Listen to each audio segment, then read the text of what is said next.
You may have been sent this video because you are interested in carnivore, and this is a great place to start your carnivore journey. Now, I started carnivore in October 2022, and right away started seeing some massive benefits, including a reduction in my allergies, my hay fever, my burning eyes. I was able to reduce my thyroid medication. As my thyroid heals, I think I'm gonna get it down even more. An old ankle joint injury of mine has improved drastically since I've been doing carnivore.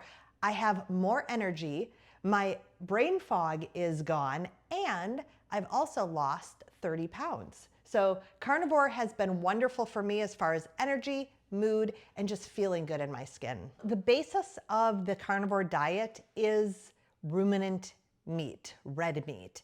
And the reason is that red meat, ruminant animals, have the most nutrient density, the best fat to protein ratio, which we'll talk about in a moment. And also because they're ruminants, they take all of the plant matter that they eat, and through their digestive process, which is long and complex, all those anti-nutrients from the plants are taken out, leaving us with pristine, beautiful meat. So when I go to the store, this one happened to be on sale. If I go in the morning, I can usually get a sort of a manager special of the meat they're trying to clear out. This is a New York strip steak. I know a lot of carnivores talk about ribeye.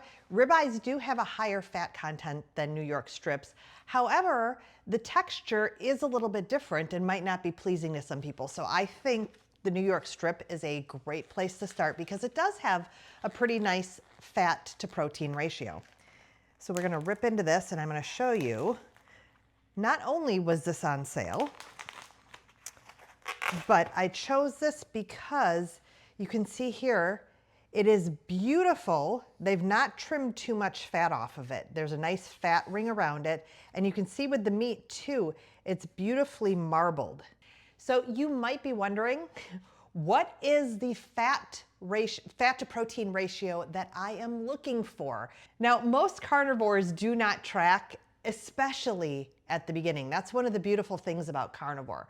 Yet, we do want to make sure that we're eating enough, and I like to strive for about a 70% fat content by calorie. So what that means is that 70% of my calories are coming from fat. Most carnivores hit between 60 and 80%, so that 70% is sort of threading the needle right between.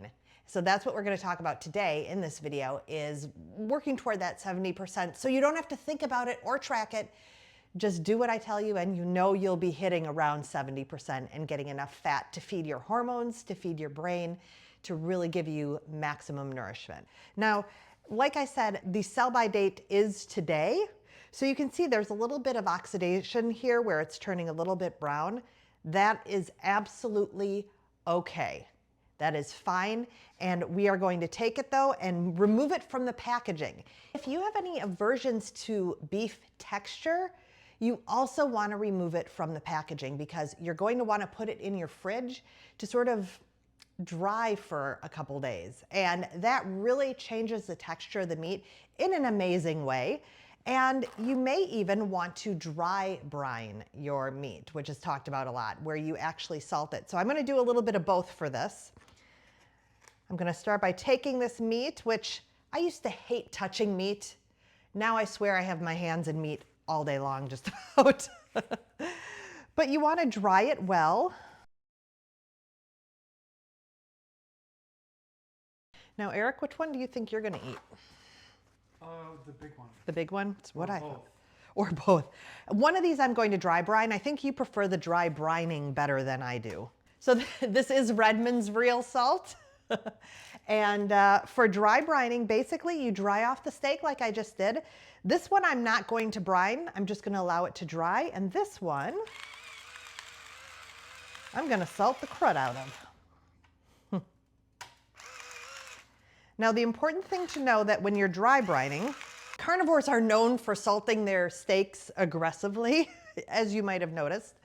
But when I come back to cook this one, since it has already been dry brined, I'm not going to salt it much at all Because what's going to happen as this sits in the fridge is not only is the meat going to dry out a bit and the texture will change into it's a less fibrous texture. It gets a little more soft, but not in like a gross gushy way.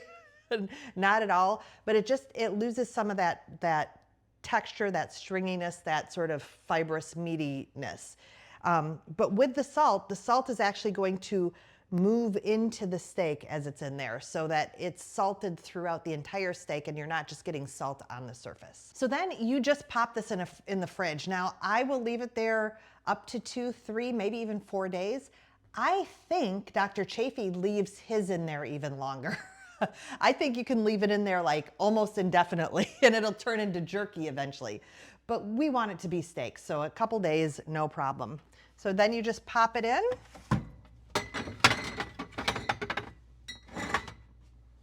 And that's it. No covering it, no nothing. It just sits in there and does its magic. And the grate is important? And the grate is important. That allows for more airflow. We don't want our steaks to get wet, which is why we remove them from the packaging. It's that wetness that causes it to sort of go bad, get slimy, get smelly, and go bad. So when we remove the packaging, keep it elevated on a grate, then that allows the air to circulate and the meat lasts longer and again turns into that really nice texture. So we've made this video for you who are new to carnivore or curious about carnivore because some family or friend has sent you to this video in order for you to get the basics down so you can get started. And the beauty of it is that you don't need to do hardly anything and you don't really need to know how to cook hardly anything because it's super easy and we're going to show you how to do it. Even me, have been able to cook carnivore compliant meals, and up until this time the only thing I could really cook was boiling up some mac and cheese noodles and adding some cancer dust to the mix.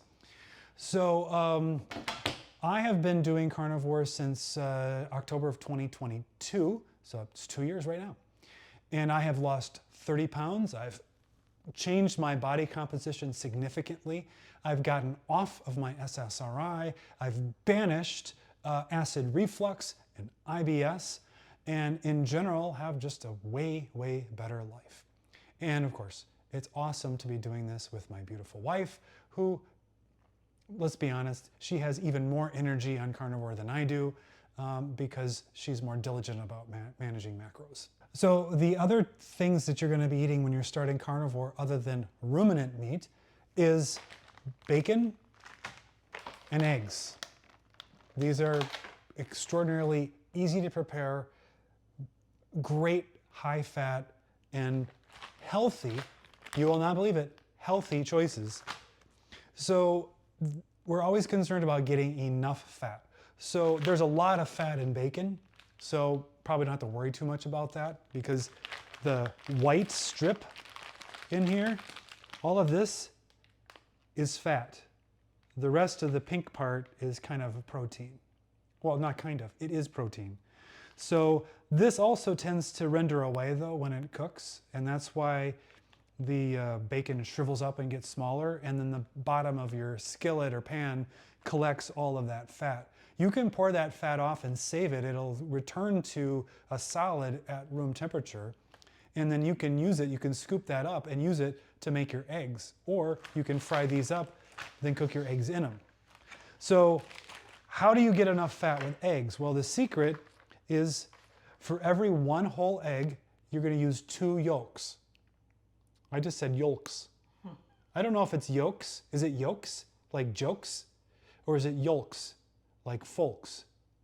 I know that Bella says yolks, and that's why I'm saying yolks, because I've been watching a lot of Bella videos saying yolks. So in the comments, let me know if it's yolks for folks or yolks like jokes. And if you like Dr. Seuss, you'll really be into this. So bacon is easiest in pretty much any way you want to make it. I like to air fry it, so I just, like a savage, just rip out chunks of it and throw it into the air fryer. I think I've got 2 stacked there. So I'm not going to make too much of it right now because it's not actually breakfast time when we're shooting this. But the main thing is get it spread out, and then put it in the air fryer. The Tifer is fancy. It's not plugged in.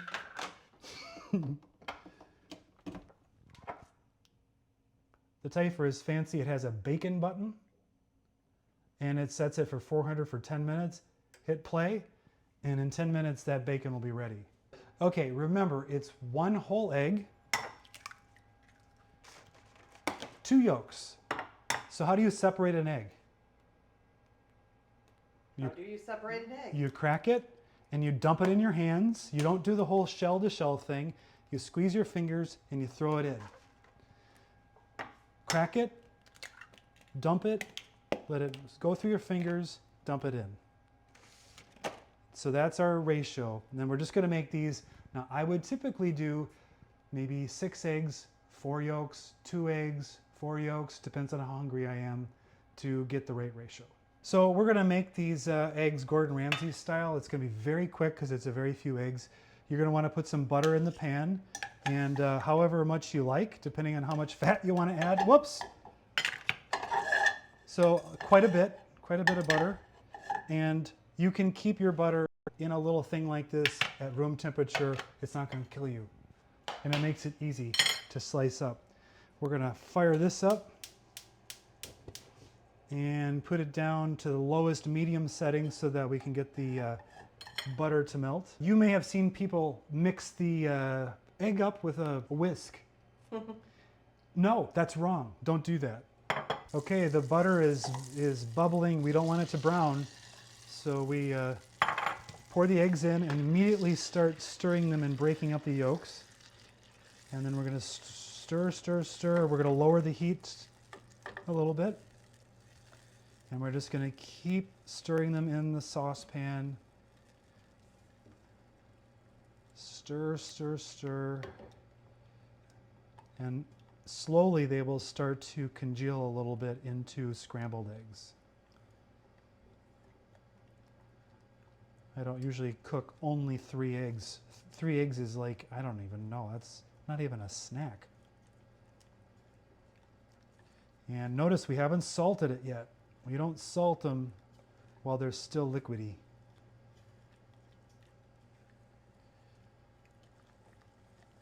I might have had the pan a little bit hot because some of the whites are staying unblended. And occasionally just taking it off the heat. Now this is a good spot to hit it with a little salt. And now we'll just keep stirring it. You can take that pan off the heat and it'll still cook because it's super hot.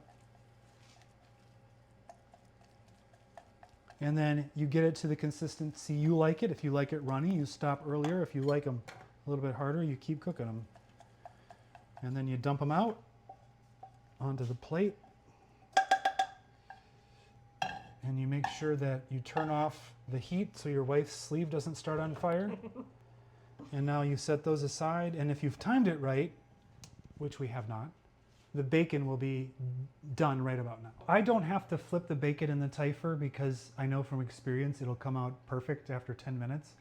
But if you don't know what happens to bacon in your air fryer, well, after 5 minutes, open the drawer and give them a flip and put them back in, because some air fryers don't cook quite as evenly. The bacon's done, as you can see. It says end. Let's pull it out. Oh, it's good. It's crispy. If you don't like it this crispy, then you know to have it go a little bit less time.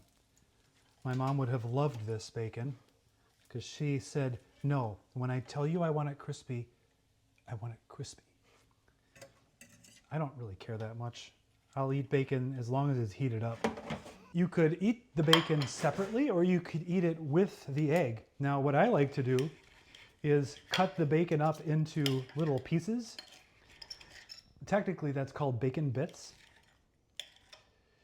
And I mix it in with the eggs. A little melange. And then I like to get a little bit of egg, a little bit of bacon.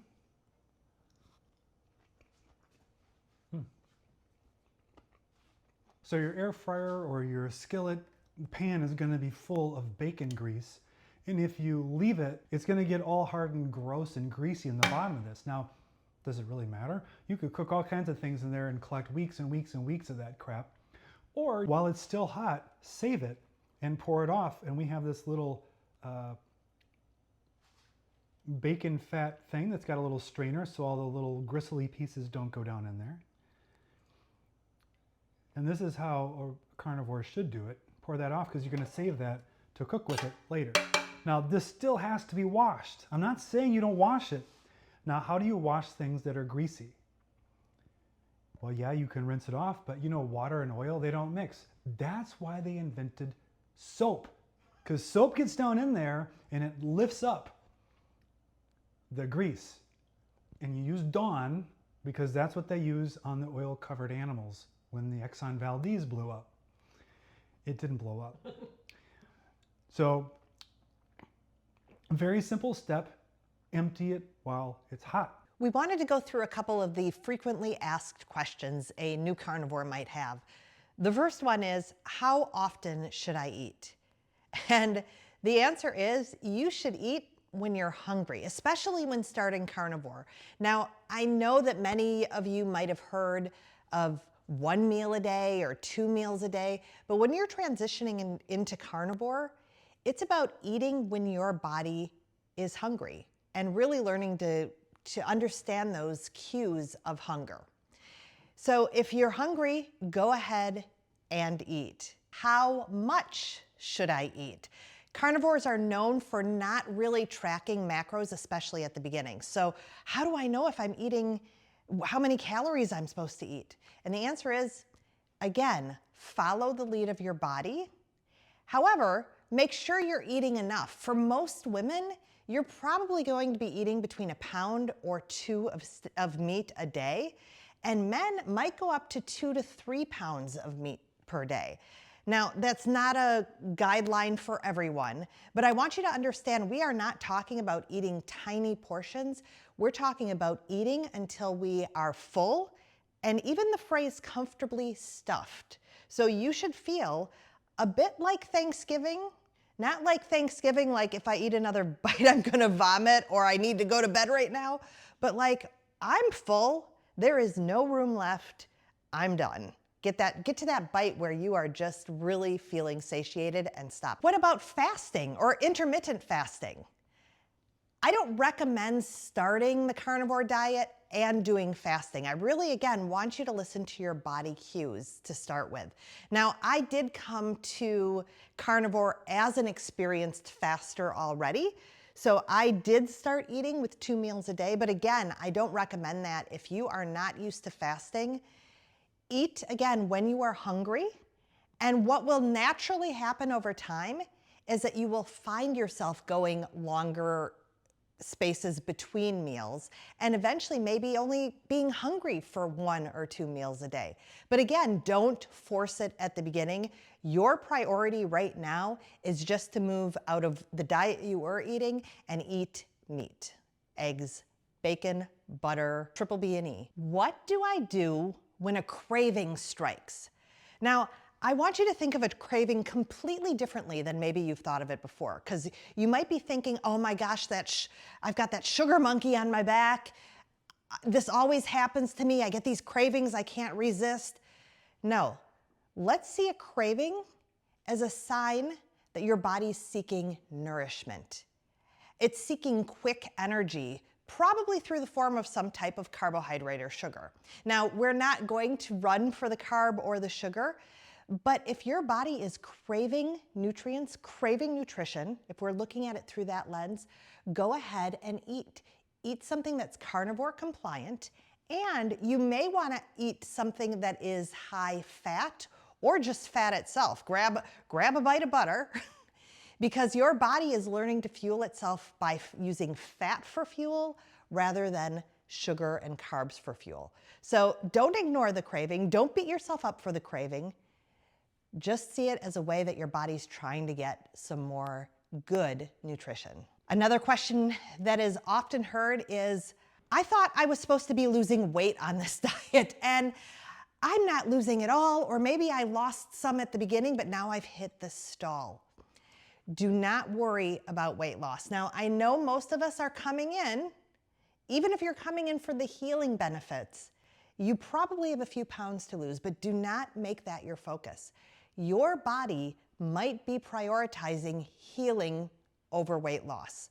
For me, I didn't lose weight for 7 months when I started eating the proper human diet. It took me 7 months till I started losing weight. And was I discouraged? No, I really was able to just get into the mindset that my body was doing what it needed to do. And when it was ready and it was healing and healed enough, it would start to naturally release the weight. So I kept my focus not on the scale, but I kept my focus on my non-scale victories. Another thing to consider is body recomposition though. You may not lose any weight, but your body might be shifting. I know for me, even though I didn't lose weight in that 7 months, my clothes sizes were going down. My waist size was going down. My hip size was going down. So you may want to keep track of some of your other measurements and look to those when the scale isn't doing what you'd like it to do. Some people might even find they are gaining weight on the carnivore diet. Again, if that's not your goal might be to gain weight, but if that's not your goal, just trust your body's wisdom. Allow yourself to nourish, and again, your appetite's going to correct, your hormones are going to correct, and eventually you will be releasing the weight. And eventually you might want to play with fat macros versus protein macros. Some people might do better with more fat, and some might do better with more protein. But for now, just don't worry. Just don't worry, trust the process. I know that's hard to hear sometimes, especially if the scale's going up, but trust the process. And you might want to listen to Bella from Steak and Butter Gang. She talks about her journey where she was gaining weight for several months before she really started to release. And she was okay with it. She knew that she was giving her body the healing and the nutrition it needed. There are often questions about going to the bathroom when you start carnivore. Because why? We're not eating fiber. What in the heck's going to happen? Well, it can be quite the range. You might find that you are visiting the bathroom much more with some looseness when you start. Your body has not adapted to using that fat yet. So the fat is flushing through you.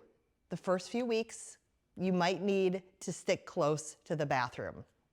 That's completely normal. It does not mean that you jump ship at all. Some doctors, some professionals might tell you that's just proof that the carnivore diet is not right for you. No, it's proof that your body is burning carbs and it's time to give it some better fuel. And once it starts absorbing that fat and using it for nutrition, the loose stools will stop. Others get terribly worried that they're constipated. They're not going to the bathroom enough. And we've been told that we're supposed to go several times a day. Again, don't worry. You're eating a diet that does not contain cellulose anymore. It does not contain fiber and plant matter. Because what's going through your body when you're on the standard diet or a vegetarian diet or a vegan diet is that you're eating a lot of roughage that your body doesn't use at all. And it scours, for some people, it feels like it's scouring through their intestines. In this diet, you are using most of your nutrition. It's not coming out as a waste product, and that's okay. It's completely normal, and you don't have to worry about going to the bathroom many times a day. Some people only go once or twice a week as carnivores.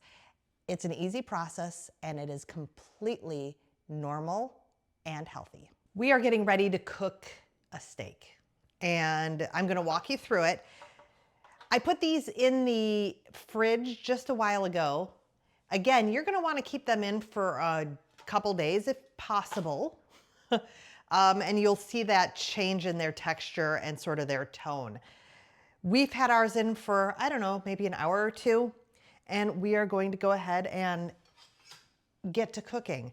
Now, I'm gonna actually cook the smaller steak right now. If you remember, the larger steak was dry brined, so I would not resalt that when I cook it, but this one has not been salted yet, so I'm gonna go ahead and give it a good salting. The other thing I want to bring up is I like to get that fat side salted. The other thing I want to bring up is that you want to let these come to room temperature if you can. So pull them out of the fridge maybe 30 to 40 minutes before you're actually going to cook them, if you're able to.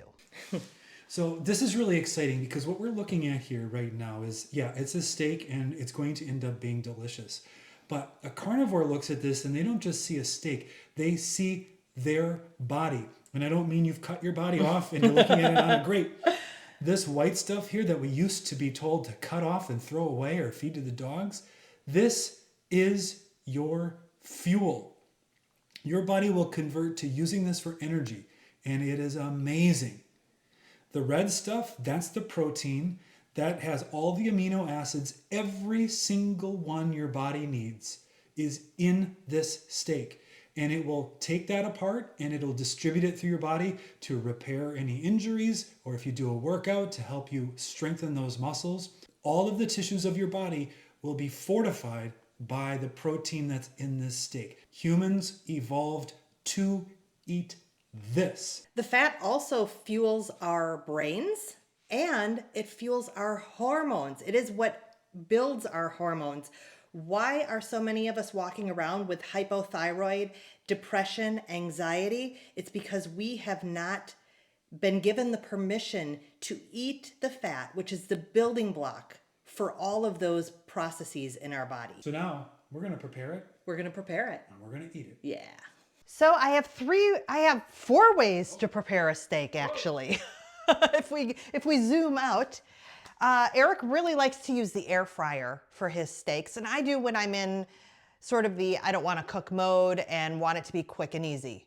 Air fryer. And why? Why is this so great? Because you hit this button, and there's a button that says, it says steak. Now, even if you don't have a steak button, you pretty much set it for 400 degrees. You throw your steak in, you turn it, you're done, right? That's it. Very easy. You also might use a flat type situation, which we have right here. We've used that. A griddle. Yep, love that as well. But for today's purposes, I'm going to use a pan. What type of pan do I use? Not a nonstick. Number 1, can be toxic. But number 2, we want to get a good sear on the steak, and the nonstick sort of prevents that good sear. So this is just a stainless steel pan. I've used this many a time to cook steak. Love it. Used to be scared of it. I did. I used to think, oh my gosh, how do you clean this? How do you clean this pan that's not nonstick? The answer is, when it's still warm, you put some water in there, you scrape up the bits, stir it around a little bit, and then what is left over, we're going to our dirty dishes here, you get one of these scoury chainmail spongy thing. Well, it's not a sponge, it's a scrubber.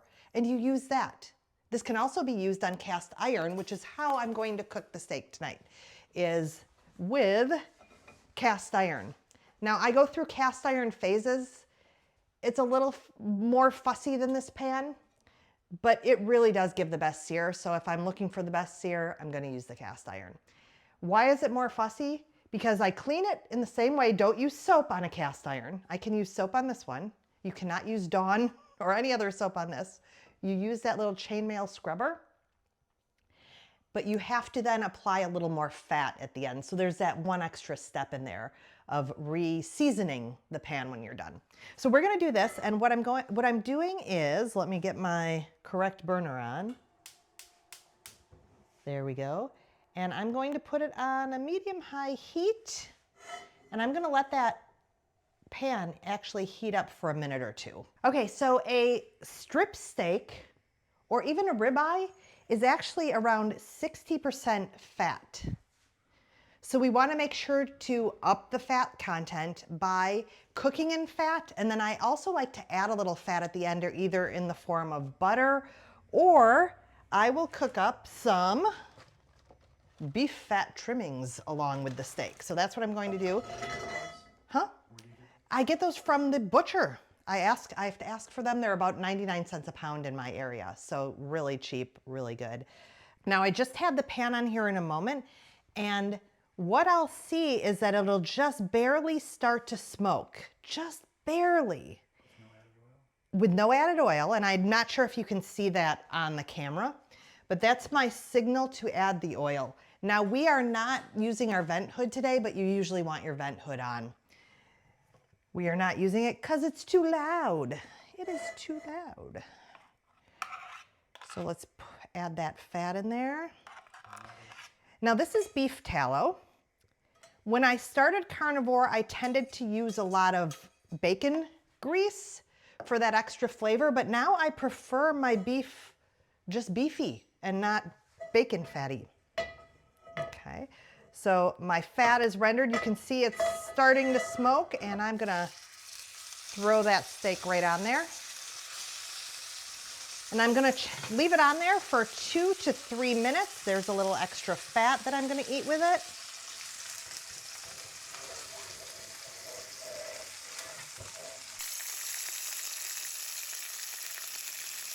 If you're a carnivore, you're probably dealing with a lot of grease spatters in your kitchen. We do have a spatter screen that I like to use. However, for this video, we're gonna keep it off so we can see the process a little better. The spatter screen not only helps contain the spattering, it doesn't completely do away with it, but it contains it a little bit. But it also sort of steams the meat a little bit, which is not a bad thing because you're gonna flip it and get that sear on the other side anyway. It's been about 2 minutes so far, and I am actually going to flip my fat and give it a little salting because I did not get salted. It was coming from the freezer, so it did not get salted yet. So there we have that. It's been about 4 minutes now, and I'm seeing that this fat trimming is done. So I'm gonna pull that in just a moment. This one's looking good. And this, I believe, is about time to turn. Yes, lovely. Probably the most important thing that you want to invest in, and it's a pretty small investment if you're going carnivore, is a meat thermometer. So if you don't have one already, go ahead and grab one on Amazon. Doesn't need to be fancy or hook up to your apps or anything like that. Just a standard meat thermometer so that you can ensure that your meat is not getting overdone. Carnivore, we want to generally keep it at medium or less.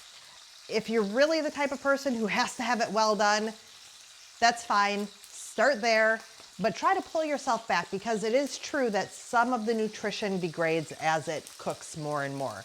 Not a lot. You're still getting an amazingly nutrient-dense meal, but medium is usually as done as we want to cook it. It's been cooking about 2 minutes or so, 2.5 minutes on this side. And so when I check the temperature, I poke it in to the thicker portion of the meat. And you can see right now it's saying it's 153. I don't think that's true. Then I sort of fish it back up a little bit and see 113, 108, 106. And now it's going up to 109. So it's about 106 right now in the center of that meat. And I want mine to get up to about 125-ish for me. I always want to make sure to brown that fat on the side as well. 144. Have I overdone it? Oh, 130. I better pull this baby. All right, I'm pulling it. All right. We are letting the steak rest for 5 to 10 minutes. And this is because as the steak is cooking, the fluid, the juices in the steak actually go to the center of the steak, sort of away from the heat. And so as it sits here and rests, it's going to continue cooking a little bit, which is why we want to pull it before it's to your desired doneness. I don't know if I succeeded on that or not. But the resting also allows the juices that have gone to the center to actually redistribute through the meat. Now, you may say, yeah, but there's some juice dripping out. Yes, that's true. Some will still come out. And of course, mine is partially butter. But a majority of the juice then still stays within that steak until if we cut into it too soon, those juices would escape. So it's been about 5 minutes. My steak has done some resting. The juices have redistributed. I'm gonna go ahead and take it off of this resting steak. steak resting great. Wire rack. Wire rack, also known as. And I'm very curious to see what my cook is because it looks like I might have gone a little over. Let's see. Oh yeah, it's about a medium. A little bit over on that one. Still getting used to my gas. Cooking with gas. Let's go ahead.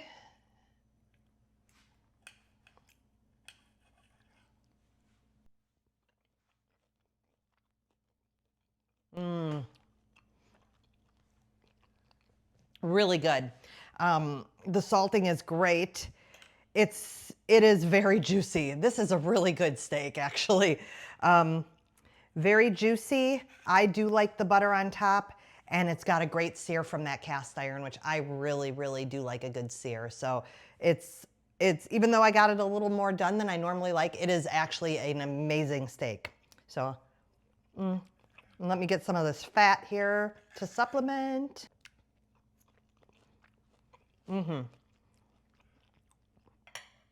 So this is really easy. Many carnivores also use ground beef. Now we don't have ground beef with us today, but we did want to show you how easy this is to move into this way of eating. Eggs, bacon, steak, ground beef, some butter, some fat trimmings. And what was our big piece of equipment? The meat thermometer, which again, I know many of you already have.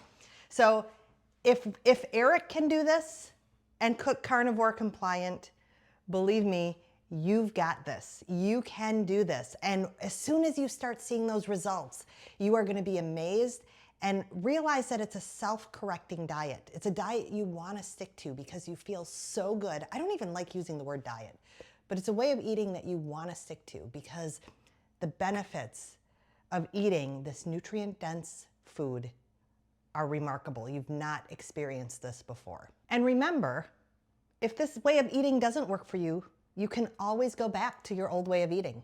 You can always go back to the gout, the arthritis, the IBS, the anxiety and depression, the low energy, the brain fog, the extra weight, the puffiness, the inflammation. You can always go back, or you can keep moving forward, increasing your carnivore skill as you go along, and enjoying a beautiful carnivore life.